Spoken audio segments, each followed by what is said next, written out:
Et le 14 février prochain, le PSG jouera son 8e de finale de Ligue des Champions face à la Real Sociedad. Et le club de San Sebastián, qui est 6e de Liga, qui sort d'un 0-0 face au Rayo Vallecano. Il y a pas mal de choses qui se passent là-bas, mon Fredo. Des news pas forcément bonnes d'ailleurs pour les Basques et qui pourraient intéresser les Parisiens. Oui, parce que c'est Imanol Alguacil, le très très bon entraîneur de la Real. C'est comme ça qu'on dit, la Real. D'ailleurs, qui fait partie aussi des potentiels successeurs au Barça. De toute façon, je pense qu'il y a la moitié du monde. Alors, je ne sais plus quel journal espagnol a dit oui, que le Barça était intéressé par... Bon, il va continuer à la Real, a priori. Il est chez lui. Chez lui, il fait ce qu'il veut, puis il fait du très très bon boulot. Ouais. Puis il est dans un club qui fonctionne bien, où il y a un petit peu de sous, où il n'y a pas de problème ni financier, enfin pas vraiment, pas de problème institutionnel. Il a une super équipe, sincèrement. Enfin, c'est une équipe c'est un effectif qui est très équilibré, la Real Sociedad. Sauf quand il manque des gens. Oui, parce qu'il y en a pas mal. La liste des blessés s'allonge. Et lui dit moi, je dois faire d'un pulse pour que les pièces, faut mettre les pièces dans des trous, etc. Un puzzle, comme on dit. Un puzzle. Donc, parce que ce week-end contre la Real Sociedad, où voilà, il venait de 2 victoires en coupe et en championnat contre le Celta. Après avoir notamment perdu dans le derby, avoir un peu fait du surplace. Là, de nouveau perdre 2 points. C'est une équipe qui a une très bonne défense, mais qui n'a pas qui a quelques petits problèmes offensifs.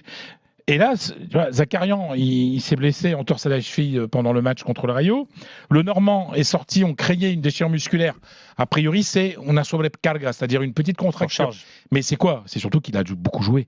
C'est-à-dire que même déjà avant... La fatigue. La fatigue. Et donc, ça veut dire que le Normand, il va jouer contre le PSG. Mais quand ça commence à tirer, il y a toujours le risque que ça tire un peu plus et qu'il y ait une petite lésion. Donc voilà, le Normand, il va falloir faire attention à lui. Tu as Zubeldia qui était malade.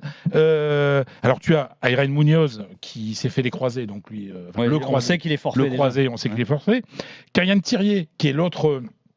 qui est le latéral gauche titulaire, petite déchirure musculaire. Il ne sera pas là le week-end prochain.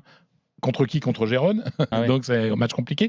Donc tout juste pour le match contre le PSG. Après tu as Lustondo, Taberanechea, Carlos Fernandez qui ont des petits pépins physiques, alors qui devraient être là contre le PSG, mais ils ne sont pas à 100% là au moment où on parle. On fait le point ce soir. Baranechea d'ailleurs, super joueur. C'est ça ? C'est très, ils ont un bête de centre de formation. On pense à Griezmann, bien sûr, mais il n'y a pas que ça. Tu sais qu'avant, j'ai souvent dit, mais je vais le répéter ce soir parce que c'est important, l'Athletic Club de Bilbao prenait tous les joueurs du Pays Basque, parce qu'ils ont plus d'argent et pour leur philosophie. Aujourd'hui, le projet de la Real Sociedad pour un jeune joueur basque est plus intéressant. Et donc, ils ont plus tendance à signer avec la Real Sociedad. Plus attractif. Plus attractif. Et puis, il y a toujours Kubo, qui est la Coupe d'Asie, et Traoré, qui est à la CAN, qui joue demain avec le Mali, il me semble. C'est demain le Mali. Donc, ça dépend jusqu'où vont aller Traoré et Kubo dans leurs différentes compétitions pour savoir. Voilà. Donc, aujourd'hui, on a une Real Sociedad qui est un petit peu affaiblie, un peu fatiguée quand même.